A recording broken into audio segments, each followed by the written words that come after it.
हर जानदार, हर जिंदगी पानी से बनती है। और हमें यह बताया गया है कि दरिया के किनारे भी पानी का कम इस्तेमाल करें। इस वक्त तमाम दुनिया पानी की कमी का शिकार है। बड़े बड़े मुल्क पानी की कमी का शिकार है। हमारी दुनिया का 70% इलाका पानी में डूबा हुआ है। 97%, 97% पानी सॉल्टी है, समंदर का है, खारा है, इस्तेमाल नहीं किया जा सकता। पीछे रह गया सिर्फ 3%। 2% जो है उनमें वो ग्लेशियर्स में मौजूद है। हम रह गए 1% पानी के साथ। उस 1% पानी में भी हमारे काबिल इस्तेमाल पानी जो कि नहरों, दरियाओं और झीलों में है वो 0.4% है। अगर 1 लीटर की बोतल लें आप तो 1 चम्मच, वो भी चाय वाला, इतना पानी हमारे पास है, मीठा पानी जो हम इस्तेमाल करते हैं। और उसको इस्तेमाल करने वाले हैं 7 अरब लोग जो कि बहुत तेजी से बढ़ रहे हैं। तो इसलिए पूरी दुनिया इस वक्त पानी की कमी का शदीद शिकार है। जितने भी रेफरेंस मैं इस रिपोर्ट में दूंगा वो या तो MIT यूनिवर्सिटी से लिए गए होंगे, या UN की रिपोर्ट्स होंगी, या इंटरनेशनल वाटर फोरम से होंगी, या फिर डॉन न्यूज की खबरों से होंगी। हम आते हैं पाकिस्तान की तरफ, जिसने अपना आखिरी डैम 1960 में बनाया और उसके बाद उसने आगे कोई डैम नहीं बनाया। 1991 में दुनिया ने हमें बताया, मुख्तलिफ रिपोर्ट्स ने बताया, साइंटिफिक रिसर्च ने हमें बताया कि आप पानी के स्ट्रेस लेवल से, यानी एक मेयार से नीचे आ चुके हैं। अब आप पानी के दबाव का शिकार है, पानी की कमी के दबाव का शिकार है। हमारे कानों पे जूं भी ना रेंगी।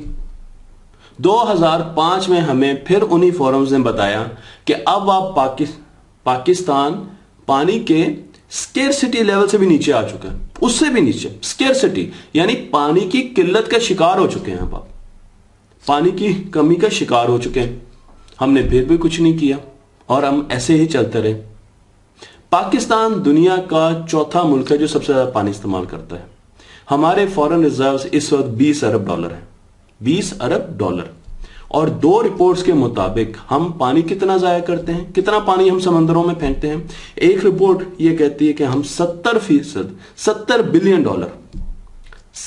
बिलियन का पानी समंदर में फेंकते हैं, जबकि दूसरी रिपोर्ट यह कहती है कि हम $25 बिलियन का पानी समंदर में फेंकते हैं। मैं $25 बिलियन की फिगर को ठीक ले लेता हूं। हम अपने ज़र मुबादला से ज्यादा का पानी समंदर में फेंक रहे हैं, जाया कर रहे हैं।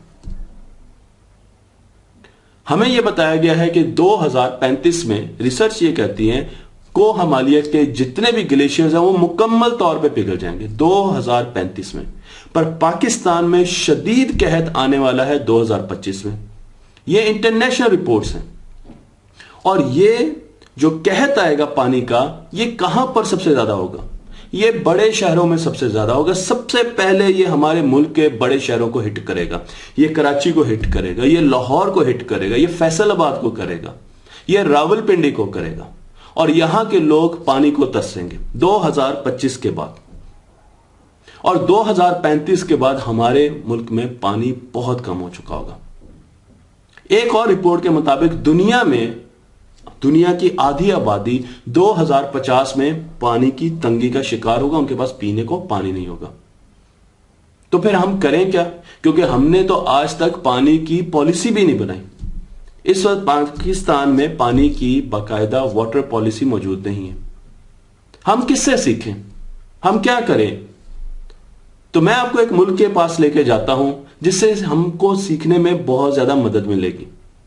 गोया कि हम उस मुल्क को इतना पसंद नहीं करते। 1948 में वो भी मार्जे वजूद में है, पर उनके बड़ों ने यह सोचा कि हमारा मुल्क 2/3 बंजर है और पानी की कमी को हम अपनी तरक्की की राह में नहीं आने देंगे। तो उन्होंने दुनिया में ऐसे स्टेप्स लिए, ऐसा मुल्क जिसका 2/3 इलाका बंजर है और जो पीछे रह गया उसमें भी काश्तकारी नहीं की जा सकती थी, बारिशें बिल्कुल नहीं होती थी। मैं इसराइल की बात कर रहा हूं। इसराइल ने सबसे पहले विजन 2050 की बुनियाद डाली। उन्होंने कहा कि हम 2050 में देखेंगे कि वहां पर हम पानी पर मुकम्मल बादशाहत हो हमारी। और उसके लिए उन्होंने एक इसराइल वाटर अथॉरिटी बनाई। इस अथॉरिटी में टेक्नोक्रेट्स थे, साइंटिस्ट थे, टेक्नोलॉजिस्ट थे। इसमें किसी किस्म का पॉलिटिकल इन्फ्लुएंस नहीं था। और उन्होंने पानी के बारे में मुख्तलिफ किस्म की रिसर्च शुरू कर दी। उन्होंने सबसे पहले एड्स चलाए, अवेयरनेस, कौम को अपनी अवेयरनेस दी, लोगों को बताया कि आपकी तरफ एक बहुत बड़ा तूफान आ रहा है। और उसमें से एक ऐड मैं आपको दिखा रहा हूं जिसमें एक खातून है और पानी की कमी की वजह से उनके चेहरे पर क्रैक नजर आ रहे हैं और वो लोगों को बता रही है कि पानी को कम इस्तेमाल करें।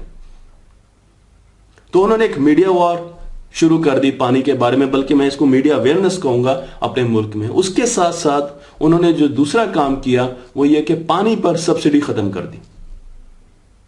पानी आपको खरीद कर पीना पड़ेगा, पानी आपको इस्तेमाल करके पैसे देने पड़ेंगे ताकि आप पानी बिल्कुल भी जाया ना कर सकें। पानी पर हुकूमत किसी किस्म की सब्सिडी नहीं देती इसराइल में। तीसरा काम उन्होंने क्या किया, उन्होंने टेक्नोलॉजी को पानी में लेके आए, वाटर टेक्नोलॉजी बनाई उन्होंने। अब आप कहेंगे कैसी वाटर टेक्नोलॉजी, तो मैं आपको बताऊं कि इसराइल इस वक्त पानियों का बादशाह है। दुनिया का वो वाहिद मुल्क है जो 90% पानी रिसाइकल कर सकता है और उसके बाद जो मुल्क है वो 18% पानी रिसाइकल कर सकता है। आप गैप देखें टेक्नोलॉजी का कितना बड़ा गैप है। इसराइल इस वक्त अपना 90% पानी रिसाइकल कर रहा है, अपना सीवेज सिस्टम का पानी रीयूज कर रहा है। वो चाहे तो 100% पानी भी रिसाइकल कर सकता है। उसके साथ साथ इसराइल ने तमाम नहरें, तमाम सीवेज सिस्टम पक्का किया और उसके पास ऐसी टेक्नोलॉजी है जिससे वो गंदा पानी पीने के काबिल तक बना सकता है।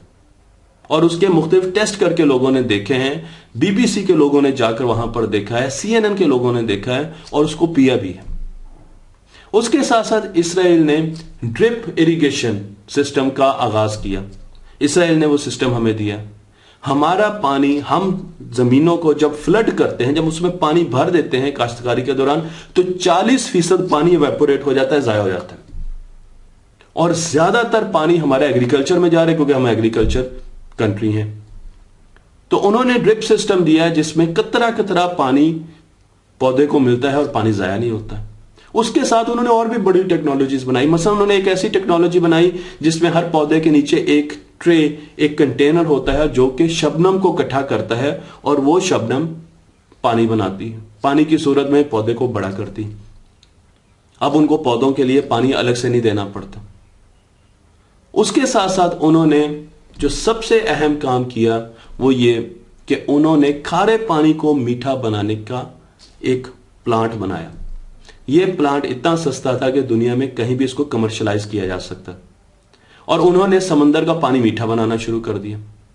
अब वो समंदर का पानी लेते हैं और उसको पीते हैं और उसको इस्तेमाल भी करते हैं। समंदर में बेइंतहा पानी है। अगर वो समंदर के पानी को मीठा बना रहे हैं तो इसका मतलब यह है कि उनको मुस्तकबिल में किसी किस्म की उनको पानी की कमी नहीं होगी।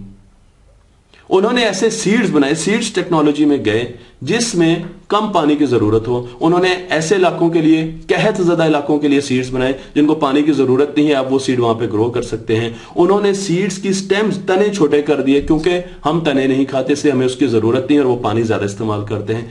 ऐसे सीड्स बनाए जिनके पौधों के लीफ यानी उनके पत्ते नहीं होते, क्योंकि पत्ते जो है वो भी पानी जाया करते हैं और हम उन पौधों के पत्ते नहीं खाते।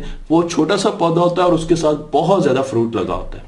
तो उन्होंने नए नए सीड्स बनाए ऐसे जिनको पानी की ज्यादा इस्तेमाल की जरूरत नहीं है। अब इससे हुआ क्या? इससे यह हुआ कि इसराइल आहिस्ता आहिस्ता अपना असर रसूख अफ्रीका में बढ़ाना शुरू कर दिया। अफ्रीका के लोगों ने वाटर टेक्नोलॉजी और इसराइल की मदद लेना शुरू कर दी। चाइना ने एक अरसे तक इसराइल के साथ डिप्लोमेटिक रिलेशंस का ताल्लुक किए हुए थे। अब चाइना ने उनके वाटर एक्सपर्ट्स को वहां से बुलाया और उसके बाद इसराइल के प्रेसिडेंट ने पहली मर्तबा चाइना का दौरा किया।